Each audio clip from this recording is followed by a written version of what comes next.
नमस्कार। आज बात करते हैं नोटबुक एलएम को मास्टर करने की। एक ऐसा तरीका जिससे रिसर्च ना सिर्फ तेज हो बल्कि नोट्स भी व्यवस्थित हों और जो फाइनल आउटपुट मिले वो शानदार हो। तो चलिए देखते हैं कि कैसे अपनी रिसर्च को अगले लेवल पर ले जाया जा सकता है।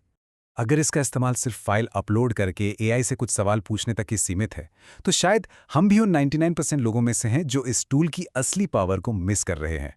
तो असल में फर्क क्या है? देखिए, ज्यादातर लोग इसे बस एक सिंपल से नोट टूल की तरह देखते हैं, लेकिन जो प्रो यूजर्स हैं वो जानते हैं कि ये एक पावरफुल रिसर्च सिस्टम है और बस यही छोटा सा फर्क है जो आउटपुट को एवरेज से सीधा बेहतरीन बना देता है।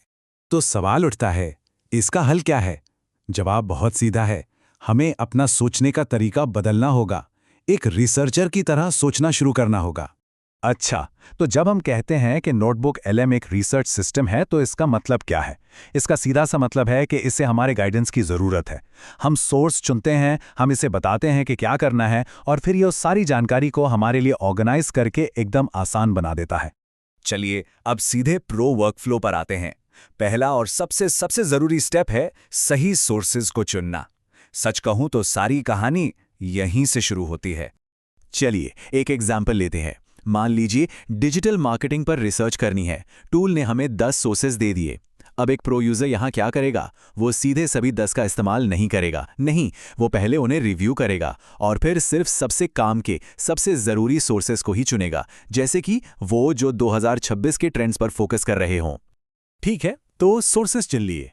अब आता है वो हिस्सा जो सच में गेम चेंजर है। एआई को सही डायरेक्शन देना, उसे गाइड करना। लेकिन सवाल तो ये है कि एआई को एक एक्सपर्ट की तरह सोचने पे मजबूर कैसे किया जाए? उससे वो एनालिसिस कैसे निकलवाया जाए जो एक विशेषज्ञ करता है?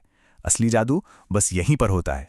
कॉन्फ़िगर नोटबुक में जाकर एआई को बताया जा सकता है कि हम एक अनुभवी विशेषज्ञ की तरह काम कर रहे हैं और हमारा लक्ष्य डेटा स्ट्रैटेजीज पर फोकस करना है। यकीन मानिए, ये छोटा सा बदलाव पूरे खेल को बदल कर रख देता है। और इसका नतीजा? अरे जमीन आसमान का फर्क। बिना गाइडेंस के हमें मिलता है एक जनरल सा, साधारण सा समरी, लेकिन गाइडेंस के साथ मिलता है एक एक्सपर्ट एनालिसिस जो ठीक उसी चीज पर फोकस करता है जिसकी हमें जरूरत है। तो अब हमारे पास बेहतरीन एनालिसिस तो आ गया। अब क्या? चलिए आखिरी स्टेप पर चलते हैं। इस शानदार एनालिसिस को एक दमदार प्रेजेंटेशन में बदलते हैं। यहाँ दो ऑप्शन मिलते हैं। एक है डिटेल्ड डेक जो काफी टेक्स्ट हैवी होता है, और दूसरा है प्रेजेंटर स्लाइड्स। मेरी सलाह, एक साफ और प्रोफेशनल लुक के लिए हमेशा प्रेजेंटर स्लाइड्स ही चुनना चाहिए, क्योंकि ये विजुअल्स और की पॉइंट्स पर ज्यादा जोर देता है। और बात यहीं खत्म नहीं होती। इसे और भी कस्टमाइज किया जा सकता है। एआई को एक प्रॉम्प्ट दिया जा सकता है, जैसे कि शुरुआत करने वालों के लिए बोल्ड और प्लेफुल स्टाइल में एक डेक बनाओ। इससे क्रिएटिव कंट्रोल पूरी तरह हमारे हाथ में आ जाता है। तो इस पूरी मेहनत का, इस प्रो वर्कफ्लो का नतीजा क्या निकलता है? एक एकदम प्रो लेवल रिजल्ट जो बस इस्तेमाल करने के लिए तैयार है। तो देखते हैं इस प्रो वर्कफ्लो से आखिर बनता क्या है। ये रही पहली स्लाइड। मार्केटिंग में एआई क्रांति, एकदम साफ, फोकस्ड और इंपैक्टफुल। अगली स्लाइड देखिए, ह्यूमन फर्स्ट शिफ्ट, मतलब हर स्लाइड एक क्लियर और जरूरी पॉइंट पर फोकस करती है। और ये रही तीसरी स्लाइड, 2026 की डेटा स्ट्रैटेजीज। और कमाल की बात यह है कि बस कुछ ही मिनटों में एक पूरी प्रोफेशनल और पिच के लिए तैयार डेक हाथ में होती है।